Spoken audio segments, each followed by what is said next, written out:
Anlavatqanыңlar Muhammed Aleyhisselam'ның tercüme hali namlı eser. 236. bab Peygamber Aleyhisselam'ның mucizleri. Peygamber Aleyhisselam'ның yukarıda bayan kılıngan uluq işlerini, güzel hayatını, acayip ilmini, güçlük aklini, mulayimliğini, bütün kamaletlerini, barlık hisletlerini ve rastçılıkını mülahiza kılgan adam onun rast peygamberlikiga ve davetinin doğruluğuna şek kılmaydı. Muşu cihetlerini mülahiza kılgan nurgun adamlar başka mucize talep kılmayla Müslüman bolgan. Abdullah ibn Salam aşundaq kişilerden idi. O Peygamber aleyhisselam Medine'ye kelgende men onu körüp onun ahvalini bilmekçi bolup kelgen edim. Onun yüzüge qarab yalğancı emasligini bildim degan. İmam Müslim rivayet kılıdı ki Zimat isimlik bir adam Resulullah'ın qışığı kelgende Resulullah barcha medihiye Allah'a xas. Allah'ni medihiye eleymiz. Allah'tan medet dileymiz. Allah hidayet kılgan adamni azdurgalı bulmaydı. Allah gumrah kılgan adamni hidayet kılgalı bulmaydı. Şununğa gohlyk bermen ki yalğız bir Allah'tan başka hiç ilah yok. Allah'ның şeriki yok. Muhammed Allah'ның bendesi ve elçisidir degende Zimat Resulullah'a bu sözlerini tekrarlasan iken bu sözlerin vayığı yetti. Kolunu bergin men beyat kılımen degen. Resulullah ummanның padişahini dinge davet kılganda ummanның padişahı Allah bilen qasam ki meni savadsız peygamberge işinişke şu narsa tekledi ki o kişilerine qandaq yaxshi ishqa buyursa şu işni aldı bilen o'zi qiladi. Qandaq yomon ishni men qilsa şu ishni aldı bilen o'zi qilmaydi. G'alba qilsa kuranglab ketmaydi. Mag'lub bo'lsa umidsizlanib ketmaydi. Va'dasiga vafo qiladi. Faqat xiloflik qilmay amalga oshiradi. Şuna onun peygamberlikiga şahitmen degan. İbn Ravaha Peygamber aleyhisselam to'g'risida mana şiirini aytgan. Bo'lmagan taqdirdimi onun ro'shan delili chiqib turar chehridilla peygamberliki. Allah İslam dininin rastligini isbotlash uchun Resulullahni san sanoqsiz mo'jizalarga muyassar qilgan. Rasulullah peygamberler ichida mo'jizalari eng ko'p ve delilleri en roşan peygamberdir. Sizni xursand qilish ve itiqadınızını kuchaytirish uchun Resulullah'ның nurgun sahabeleri rivayet kılgan ve muhaddisler ishonchlik kitaplarida yozgan bir qism mo'jizalarini tövende bayan qilib o'tamiz. Sözümüzni ularning ichida eng katta ve eng roşan mo'jiza bo'lgan Qur'on Karimdan boshlaymiz. Qur'onning mo'jizalari ko'p. Ularni mundaq 4 nuqtaga yig'inchoqlashga bo'ladi. Birinchi nuqta Qur'onning chiroyli tuzilishi, so'zlarining bog'lanishi, fasahati, ixchamligi, arablarning so'z odatidan yuqori turadiganligidir. Arablar til san'ati jihatda ko'p alohidalikka ega bo'lib, ularning tili boshqa millatlarning tilida topilmaydigan hikmatlarga ega edi. Tili kişini hayran kaldırdıgan derecede ötkür ve iniq idi. Allah Teala yuqorqidagi sübetlerini Araplarda tabiiy bar qilgan edi. Ular tasodifiy so'zlagandimi shundaq ustalik bilan so'zlaydi. Turli o'rinlarda til vositasi bilan maqsadlarga yetadi. Qiyin ahvollarga duch kelgandimi, jang maydonlaridami tasodifiy nutqlarni so'zlay oladi. Til orqali hajiviy qilsimi maqtisimi, do'stlik izhor qilsimi, boshqalarda sehrdek ta'sir paydo qiladi. So'z durdanalari orqali kishilarni hayron qoldiradi. Qiyinchiliklarni yengadi. Og'riq adovatlarni ketkazadi va qo'zg'ayolaydi. Qo'rqinchoqlarni yuraklik qila oladi. Nomsiz odamlarni nomdor qilib o'tadi. Dangliqlarni nomsiz qilib qo'yadi. Sahro arablarining tili sap, aniq, keskin, tantanilik bo'lib, ular sap tabiatlik, jazbilik so'zlash iqtidoriga ega edi.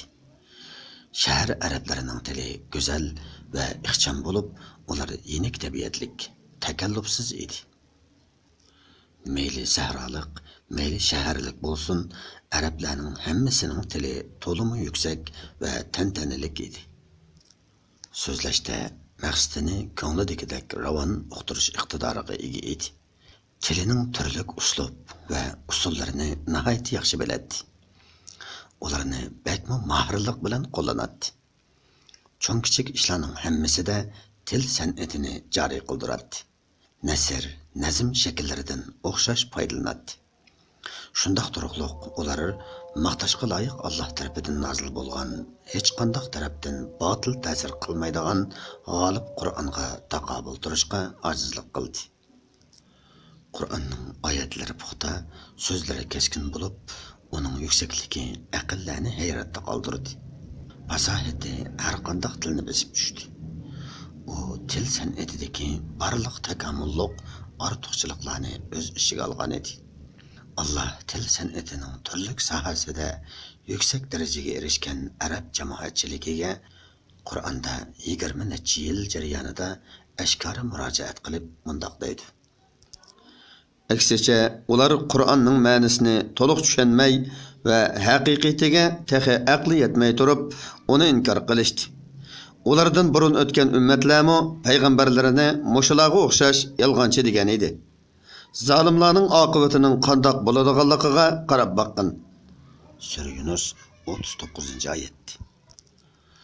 Biz bandimiz Muhammadga nozil qilgan Qur'onga shak keltirsanglar hamda Qur'on insonning so'zi degan gapinglar rost bo'lsa, Allohdan boshqa yordamchilarning hammasini chaqirib, Qur'ondagiga o'xshash bir surani keltirib boqinglar.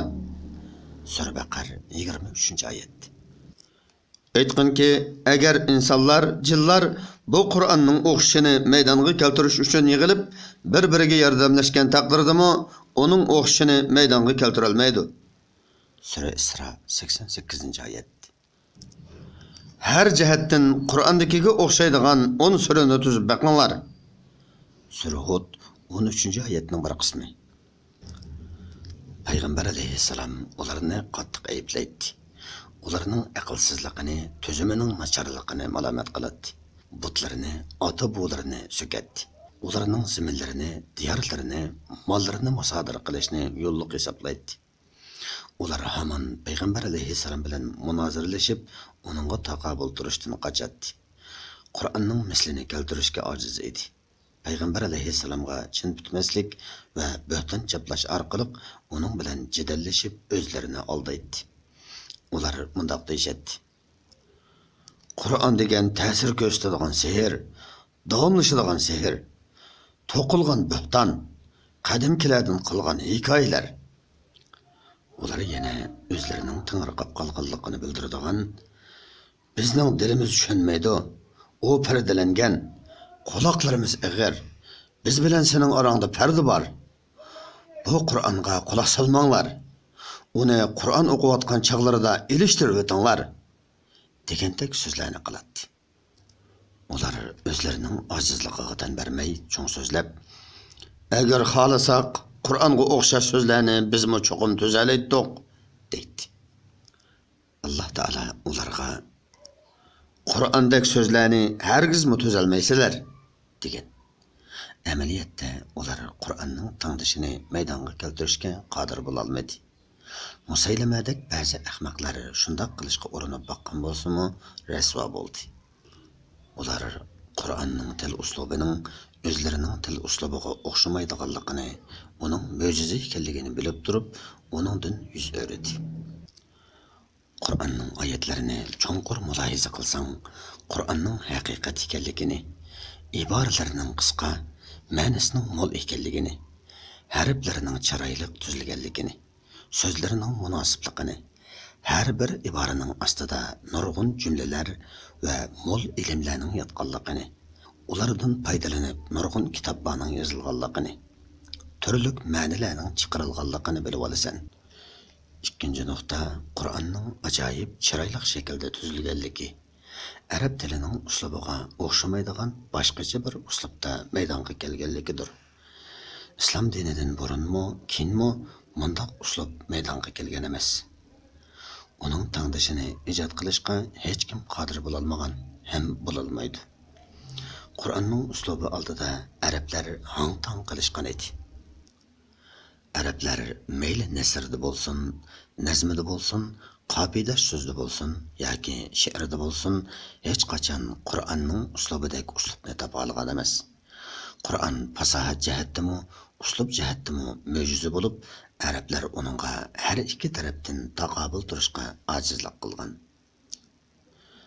3-nuqta Qur'onning bo'lg'usi ishlar to'g'risidagi xabarlaridir. Qur'onda oldin xabar berilgan ishlar keyin aynan maydonga kelgan. Masalan, Qur'onda Alloh xolisa cho'qim Masjidil Haromga tinch amon kirasizlar deyilgan. Sura Fatih 27-oyatning bir qismi. Qur'onda yana Rumliqlar to'g'risida mundaq deyilgan. Ular mag'lub bo'lgandan keyin bir qancha yil ichida g'olib bo'ladi. Sura Rum 3-4-oyatlarning bir qismi. Qur'onda yana Alloh islom dinini barliq dillardan ustun qiladi deyilgan. Sura Saf 10-oyatning bir qismi. Yana Alloh oranglardagi iymon aytgan va yaxshi ish qilgan kishilarni ulardan burun o'tganlarni zaminda hukmron qilgandek cho'qim hukmron qilishni, ular tanlagan dinni cho'qim mustahkam qilishni va ularning qo'rqinchisini omonlikqa aylantirib berishni va'da qildi deyilgan. Sura Nur 55-oyatning bir qismi. Qur'onning Nasr surasida yana: "Ey Muhammad, sen Allohning yordami va g'albasi kelib, kishilarning Allohning diniga top-top bo'lib kirganligini ko'rgan chaqingda, sen Robbingni madhiyalab tasbih etqin va uningdan mag'firat tiligin. Alloh haqiqatan tövbeni qabul qilg'uchidir" deyilgan. Qur'onda qandaq xabar berilgan bo'lsa, ishlarning hammasi shundoq yuz bergan. Demak, Rumliqlar farislar ustidan g'alaba qilgan. Kishilar islom diniga top-top bo'lib kirgan. Musulmonlarning mamlakati kengayib borgan. Hatto keyingi kunlarda musulmonlarning fath qilgan zamani g'arb tarafda Ispaniya mamlakatining Iroq joylarigacha, sharq tarafda Hindistonning Iroq joylarigacha, shimol tarafda Turk mamlakatigacha, janub tarafda Sudanning Iroq joylarigacha yetib borgan. Qur'onda yana: "Shubhisizki, seningdan ilgari burunqi har qaysi toifalarga nurg'un payg'ambarlarni avatgan edik" deyilgan. Allohga shukri, hozirgacha shundoq bo'lib keldi. Qur'onda yana: "Bu jamoat uzoqqa qolmay mag'lub bo'lib Badr qochadi" deyilgan. Bu oyat Makkada nozil bo'lgan bo'lib, keyin yuz bergan Badr urushida xuddi shundoq bo'lgan. Qur'onda yana: "Mushriklar bilan urushinglar. Alloh sizlarning qo'linglar orqali ularni azoblaydi" deyilgan.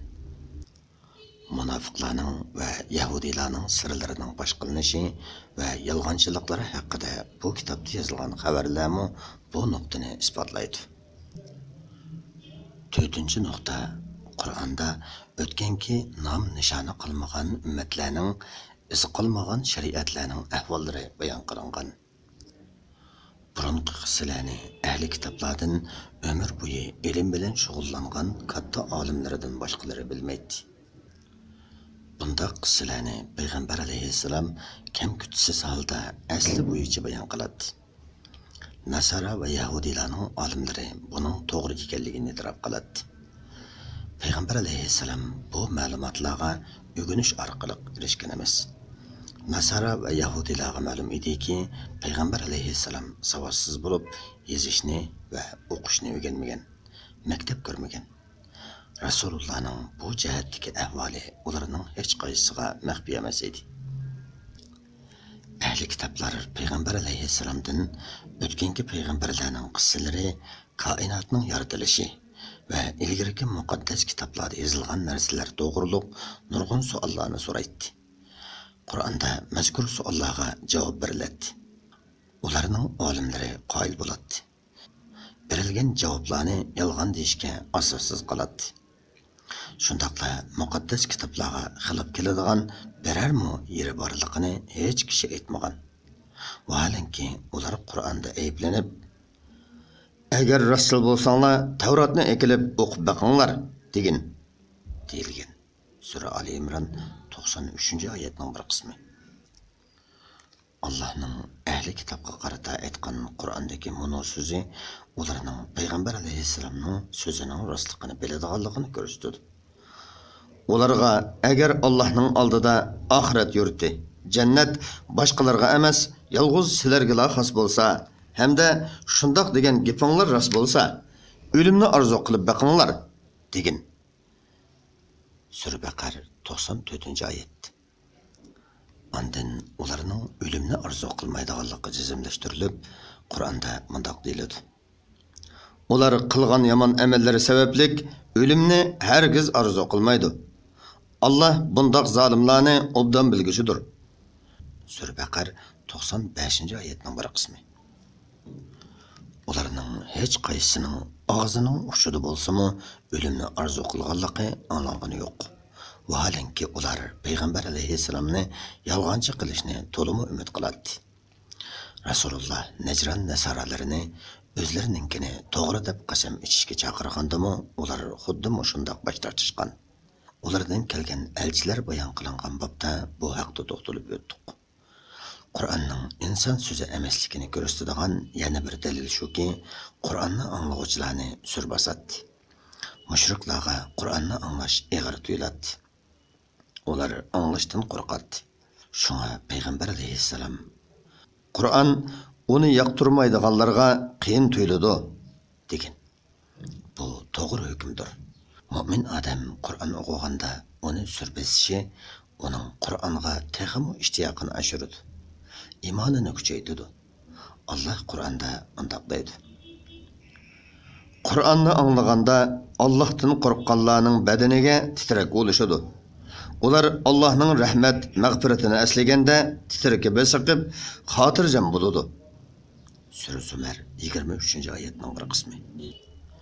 Allah Taala Qur'onda yana mundaq deydi. Agar bu Qur'onni bir taqqa nozil qilgan bo'lsak, albatta o tağning Allohdan qo'rqqanidan bosh egib yerilib ketganligini ko'ratding. Sura Hashr 21-oyatning bir qismi. Qur'onning qiyomatgacha boqiy bo'lishimi uning bir mo'jizasidir. Allah uni muhofazat qilishga kepillik qilib, shak shubhisizki Qur'onni biz nozil qildik va uni cho'qim qo'g'daymiz degan. Va yana Qur'onga hech qaysi tarafdan botil yuzlanmaydi degan. Boshqa payg'ambarlarning mo'jizalari bo'lsa, o'z zamonasida tugab, ularning faqat xabarlarla qilgan. Qur'on toki hozirgi vaqtimizga qadar qudratlik, yengilmas mo'jiza bo'lib keldi. Har bir asrda nurg'unlagan tilshunoslar, olimlar, atoqli notiqlar, mashhur yozuvchilar o'tgan bo'lib, ularning ichida dahriylar ve İslam'a düşmanlık bilen qaraydiganlar az emas edi. Ulardan birersining Qur'onga taqobil turish yuzasidan og'izga olgudek biror narsa ijod qilgani yoki ikki og'iz so'z tuzalgani yo'q va uningga dal joyida zarba beralligini yo'q.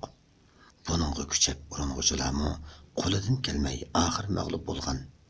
Qur'on to'g'risida payg'ambar alayhissalomning mono hadisini naql keltirish bilan bu bobni oyoqlashtiramiz. Allah nazil qilgan bu Qur'on yaxshi ishlarga buyuruvchi, yomon ishlardan to'squchidir. O'tganki payg'ambarlarning yo'li va o'rnikidir. Qur'onda sizlar to'g'riliq, o'tganki ummatlar to'g'riliq va kelgusidagi ishlar to'g'riliq xabarlar bor. Sizlarning oranglardagi ishlarni hal qilguvchi hukmlar bor. Qur'on ko'p takrorlash va ko'p ishlatish bilan ko'nirab ketmaydi. Qur'onning mo'jizalari tugamaydi. Qur'on chaqchaq emas, haq. Qur'on bilan hukm qilgan odam adil hukm qilgan bo'ladi. Qur'onga tayinib urushgan odam g'alaba qiladi. Qur'on bilan hukm chiqargan odam to'g'ri qilgan bo'ladi. Qur'onga amal qilgan odam savob topadi. Qur'onni tutqu qilgan odam to'g'ri yo'l topadi. Qur'ondan boshqa narsadan hidoyat talab qilgan odamni Alloh gumroh qiladi. Qur'ondan boshqa narsa bilan hukm qilgan odamni Alloh halok qiladi. Qur'on hikmatlik zikrdir, ro'shan nurdir, to'g'ri yo'ldir. Allohning mahkam rishtisidir, foydali duridir. Qur'onning hukmini tutqu qilgan odamni Alloh saqlaydi. Onunğa ergeşken adam necat tapıdı. Kur'an'da Ruslashqa tegishlik agirlik yo'q. Qur'on haqiqatdan chetnab ketmaydi. Şoňlaşqa ayıplashga kayish qo'shtirmaydi. Payg'ambar alayhissalomning mo'jizalaridan yana biri oyning yerilishi edi. Bu voqeani yuqorida to'liq bayon qilib o'tdik. Payg'ambar alayhissalomning yana bir mo'jizasi uning barmoqlarining orasidan suv chiqqanligi ve onun bereketinden sunun köpeygenligi idi. Bu vakani Enes, Cabir ve İbn Mesud qatarlıq nurgun sahabeler rivayet kılgan. Enes, əsr namazının vakti az kalgan çağda Resulullah'ını gördüm. Kişiler taharet alıdığan su izlep tapalmay vatatdı. Resulullah taharet alıdığan bir qaçını ekilip, kolunu qaçının içine koyuvidi. Barmaqlarının arasından su çıqıvatqanlığını gördüm. Rasulullah kişilerini şu qaçadaki su bilen taharet alışqa buyurdu. Şunun bilen kişilerinin hemmisi taharet aldı, degen. Onundan taharet alğanlarının sani doğruluk sorulganda o 300 etrafında adam idik, degen. İbn Mesud, biz Rasulullah bilen birli idik. Bizde su yok idi. Rasulullah eşip kalgan sudan bir az tepip gelişimizni talep kıldı. O tepip gelgen suyumuzni bir qaçığı kuyup, kolunu qaçığı silividi, barmaklarının arasından su çıqqılı turdu, degen. Cabir, Hudeybiye uruşida kişiler usap ketken idi. Rasulullah'nın aldıda bir küçük tulum bulup, Rasulullah onun da taharet algan idi. Kişiler Rasulullah'a bizde senin tulumundakiden başka su kalmadı, dedi. Resulullah tulumga kulunu koyuyordu, barmaklarının arasından bulak etilgandek su çıqqılı turdu, degen. Cabir'den o çağda sizler qançılık kişi idinlar dep soralganda, biz 1500 kişi idik, o su 100.000 kişiga yetdi, degen.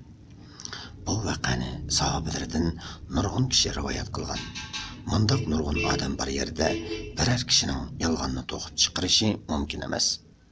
To'qib chiqqan taqdirdimi vujudiga haqqoniyat singan mundaq ko'p sahobalar buning yalg'onligini boshqalatdi. Sukut qilib turmaydi. Bu vaqani rivoyat qilguvchilar buni nurgun kishilarning ko'rganligini aytgan. Uning ustiga hech kim ularning bu so'zini inkor qilmagan. Bu ularning dilidan tasdiqlaganligi bo'lib hisoblanadi. Rasulullah'ның bereketi bilen sunun etilip çıqqanlığı, onun tutup koyuşu ve dua kılışı bilen onun köpeygenligi mi şununla okşaş möcize. Meselen Muaz ibn Cebel Tabuk uruşida bolgan mundaq bir vaqani rivayet qiladi. Tabuk uruşuga qatnaşqanlar bir bulaqqa kelgan. Bulaqdagi suv nihoyatda az bo'lib, yaltirab turadi ekan. Ular suvni qo'lida uçumlab olgandan keyin yana bir az suv yig'ilgan. Rasulullah'ның onun da yüzünü ve kolunu yuyuşu bilenla bulakның suyu köpüyüp yakışqa başlagan. Kişiler bu sudan içken. İbn İshaqның rivayetide aytilishicha, sudan xuddi chaqmoq chaqilgandek ovoz chiqqan. Ondan Rasulullah, "Ey Muaz, ömrüň bolsa bu yerning bog'i bo'ston bo'lib ketganligini ko'rsan", degan. Bu haqda Tabuk urushi babida to'xtaldik. Resulullah'ның duası bilen Hudeybiyedeki bulak suyunun köpeygenligi Bara bilen Seleme ibn Ekvelerden rivayet kılındı. Ebu Katada rivayet kılıp, ma'lum bir sefer üstüde kişiler Resulullah'a usuzluktan şikayet kılıştı. Resulullah bir çögün sordu. Men çögün ekilip berdim. Resulullah çögününü koltuklap durup, çoğusunu ağzıga aldı. Bununla dem saldı mı yok mu bunu Allah biledi. Kişilerin hemmisi onundaki sunu içip usuzluğunu kandırdı. Qaçılarını mı toldurып aldı. Bayqışımca çögün menden elingan çağdakidekla turattı. Bu seferdeki kişiler 72 idi, degen. Muşununğa oxşaş vaqalarning türlük urullarda bolganligini nurgun sahabeler rivayet kılgan. İşençilik adamlar rivayet kılganlıqdan bu işlerning rastligiga adam shak qilmaydi. Rasulullahның hareketi ve duası bilen uzuqluqның köpeygenlikimi Rasulullahның möcüzesi idi. Talhaning rivoyat qilishicha, Rasulullah Anas qo'ltiqiga qisib kelgan bir qancha arpa nani bilan 70-80 odamni uzuqlantirgan. Rasulullah bu narlarni ushshab ushtib, uningga Alloh xohlagan duolarni o'qigan. Jabirning rivoyat qilishicha, Xandak urushi kuni Rasulullah 1 kilo atrofida arpa va bir kishi o'qloq bilan 1000 odamni g'izolantirgan. Jabir bu rivoyatda Allah bilan qasamki, o kuni hamma odam to'ydi. Osh eshib qoldi. Osh qozonda qaynab o'tadi. Eshib qolgan xamirda non yiqilib o'tadi. Rasulullahning xamirga va qozonga suv deb qo'yishi bilanla xamir barakatli bo'lib ketdi degan. Abu Ayyubning rivoyat qilishicha, u Rasulullah bilan Abu Bakrga 2 kishilik tamoq etgan. Rasulullah tamoqni 180 odamga yetkazgan. Mundaq vaqalarni Abdurrahman ibn Abi Bakri, Salama ibn Akwa, Abu Hurayra, Umar ibn Xattab, Anas ibn Malik qatorliq nurg'un sahobalar rivoyat qiladi. Yog'ochning Rasulullahni sig'inib nola qilganligimi Rasulullahning mo'jizasi edi. Jabir ibn Abdullah rivoyat qilib, masjidning xurma yog'ochlaridan qilingan to'riklar bor edi. Rasulullah xutba o'qigan chaqda shu to'riklarning biriga yulinib turib o'qiydi. Minbar yasalib, Rasulullah xutbani minbarda o'qiydigan bo'lgandan keyin to'rikning bo'g'oz hayvondek nola qilgan ovozini anglaydiq degan. Mutallibning rivoyatida to'rik yerilib ketgan. Rasulullah kelib uningga qo'lini qo'yish bilan jim bo'lgan. Bu hadisni ishonchli kishilar rivoyat qilgan. Sahabelerden ve tabi'inlardan mu nurg'unlari rivoyat qilgan. Kasallarni ve meyiblarni saqaytishmu Rasulullahning mo'jizalaridan biri edi. Uhud urushida Qatada ibn Nu'manning ko'zi mangziga sangalab qolgan edi. Rasulullahning uni o'z joyiga solib qo'yishi bilan saqayib, eng chiroyli ko'z bo'lib qolgan. Siqarat urushida Abu Qatadaning yuzi o'q tegib yaralanganda Rasulullah o'q tekkan yerga dam silib qo'ygan. Shuning bilan bu yara yerangdamagan. Ibn Mulayib Asinna istisqa kasali bilan og'rib qolganda elchisini Rasulullahga avatgan. Rasulullah yerdan bir chimdim to'pini ilib, sufdab elchiga bergan. Elchi masxara qilyotdi deb o'ylab, to'pini ekilib Ibn Mulayib Asinnaga bergan. Bu chaqda Ibn Mulayib Asinnaning kasali og'ir bo'lib, u to'pini kab etibla saqayib ketgan. Xaybar urushida Alining ko'zi og'rib, Rasulullohning uni saqaytganligi to'g'risidagi vaqa yuqorida bayon qilindi. Rasulullohning mo'jizalari yuqorqilardan boshqa yana sanab tugatgusiz ko'p. Ularning hammasini ishonchli musulmon olimlari rivoyat qilgan. Rasulullahning qilgan duolarining ijobat bo'lishimi uning mo'jizalaridan edi. Anas ibn Malik: "Mening onam Ummu Sulaym, ey Rasulullah, xizmatching Anasga duo qilsang" deganda Rasulullah: "Ey Alloh, Anasning melini va bolalarini ko'p va barakatli qilgin" deb duo qilgan. Shuning uchun mening melim va bolalarim ko'p. Hozir mening bolalarim va nevralarim bo'lib 100 ga yaqin avlodim bor degan. Rasulullah Abdurrahman ibn Avfga melining barakatli bo'lishi haqida duo qilgan. Abdurrahman ibn Avf qazo qilganda uning 4 xotinining har biriga 80 ming dinardan miros tekkan. Abdurrahman ibn Avf bir qatim 700 tugidan tarkib topgan bir savdo karvonini tugilari, jabduqlari va mollari bilan qo'shib sadaqa qilib berib o'tgan. Rasulullah Muaviyaga zaminda qudratlik bo'lishga duo qilgan edi. Keyin Muaviya zaminida xalifa bo'ldi. Rasulullah Sa'dga duosi ijobat bo'lishga duo qilgachqa, Sa'dning har kim uchun qilgan duosi ijobat bo'ladi. Rasulullahning Umar ibn Xattobga u orqali islomni quvvatlab quzish haqida qilgan duosini yuqorida bayon qilib o'tdik. U Abu Qatadaga: "Alloh sana nijotlik bersin, badaningdagi choch va tuklarni barakatli qilsin" deb duo qilgan. Shuning bilan Abu Qatada 70 yil umr ko'rgan. Bu chaqda uning chiroyi 15 yaşlık balaninkidek edi.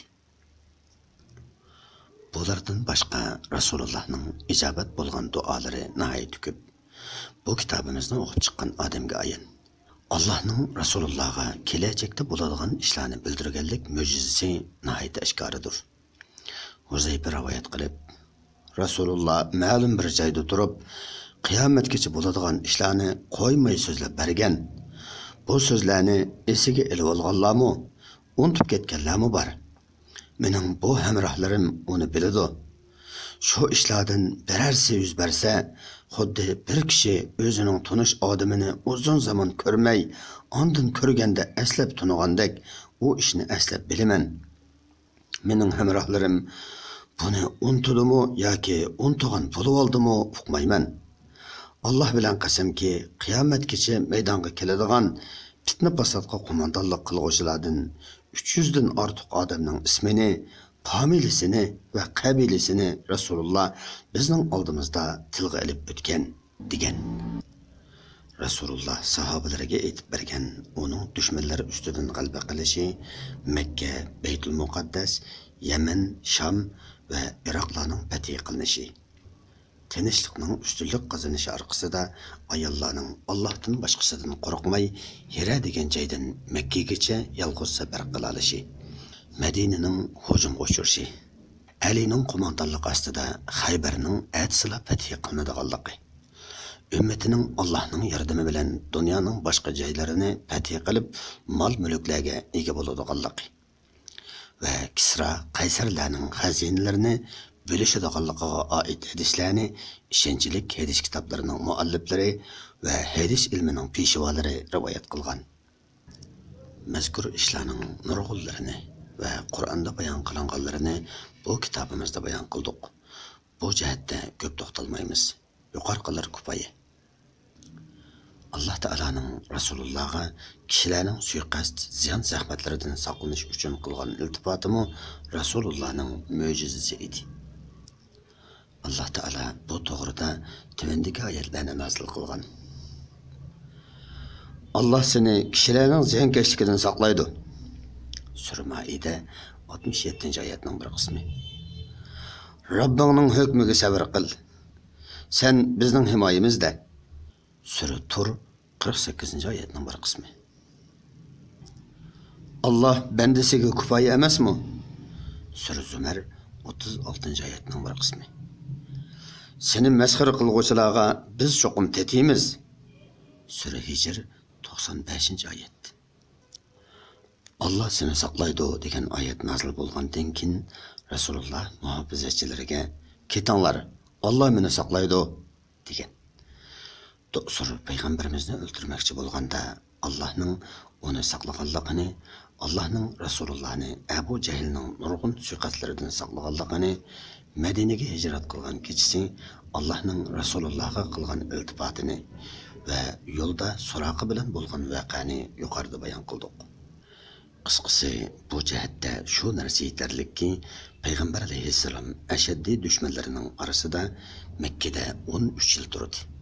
Medine'de münafık ve Yahudiler arasında 10 yıl durdu.